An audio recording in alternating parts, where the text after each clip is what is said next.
enough to please yourself at this point? Say I've done enough to like be happy? I've done more than enough. 4 massive fights in 13 months. No one in the history of boxing has done what I've done at this age. Massive pay-per-views, knocked out every single person that I've fought. The only person that's as active as me doing these bigger pay-per-views is Canelo. And he's 50-plus fights in. And like I said, I knocked out everyone that I fought, turned them all into memes. That shit's going viral all over the internet. And I'm ready to fight whoever. It doesn't matter if they're a professional boxer or if they're a 5-time UFC champion. I don't care. I'm really built for this.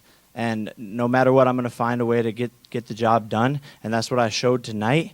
And Tommy Fury is lucky that he wasn't in there tonight because Tyron's way tougher. You know, he has that experience. Tommy probably would have looked a lot worse than that, and that was pretty bad.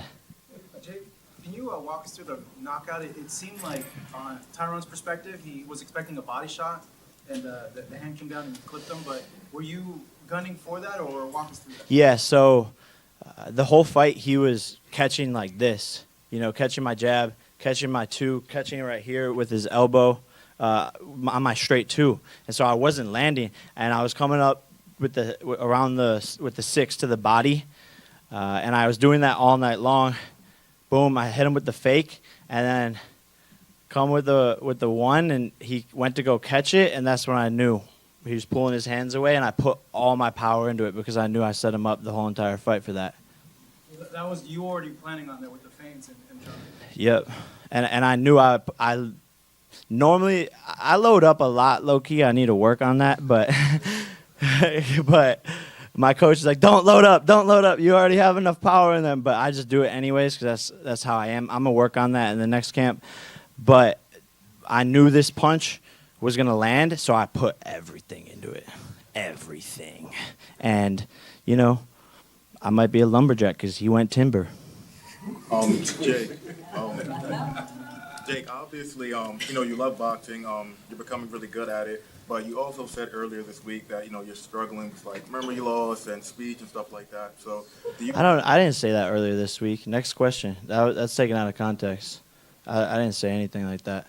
Jake, if you had to rank your 3 knockouts in the last 13 months, where would you rank this one and the other 2 as well? I would say this is number 1 because of the level of opposition. He's a 5-time UFC champ, and I flatlined him. Ben Askren, not really a striker. Nate Robinson, basketball player. But the fact that I proved I have one-punch power on a legend of this sport, people are going to be scared. That's why Masvidal and Nate Diaz got up out their seats and left because they didn't want me to jump out the ring and start going at them. But people should be scared. Like, everyone's on high alert. Jake, you lose your next 2 targets at that point? Is it Diaz and Masvidal? Everyone's a target. No one's safe. Hide your kids, hide your wife. I'm like Santa Claus. I'm coming down your chimney. I'll fuck everybody up. I'll fuck your whole family up. Yep.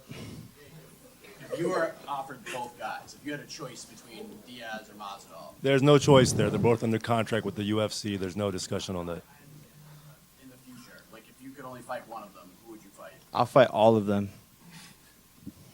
I don't care. You know, I don't really know what's next on the roadmap. I've done it all. I've accomplished what I wanted to accomplish, and I need to take a break. You know, I've been going at this nonstop for a year and a half, and it's a lot. It's a lot. I'm tired. I'm exhausted. Is the vocabulary word I would use. I need to spend time with my family on Christmas and go on a vacation. I haven't gone on vacation since I was 18 years old. I told myself, not until you feel like you got to a place in life where you deserve a vacation. And I deserve it now. So I'm going to go on my first real vacation where there's no obligations. Because I've gone on vacations where I have to film it and vlog it and do interviews and then wake up on a certain time and still work out. I'm going on a real vacation. I'm doing backflips into the water.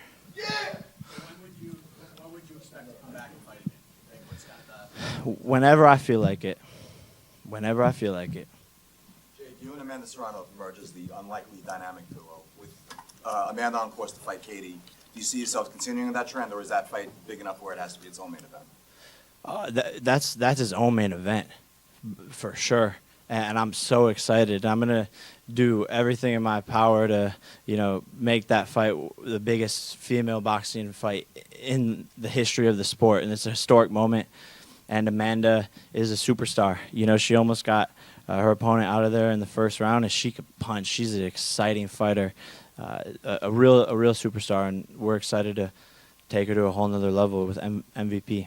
Bringing that fight for her career, where do you rank that among your own achievements in the sport? Say it again. So you being able to deliver that fight for her, where would you place that among your own achievements in the sport? See, I love to bring everyone up around me and to support my friends, because if they're growing, then I'm growing, and that's what I've noticed. And so it's high on the list. It's so satisfying because she deserves the money and the notoriety more than I do. She's put in thousands and hundreds of hours in the gym, and she deserves the big payday that she's going to get, and she deserves to, be able to retire from boxing and not work again. Yeah, not work again, and that unfortunately hasn't been the case for women's boxing. They've been underpaid and taken advantage of, and it's an amazing accomplishment for me to be able to help her. And she's such an awesome person, such an awesome person. Hey, Jake, can you talk about your experience bringing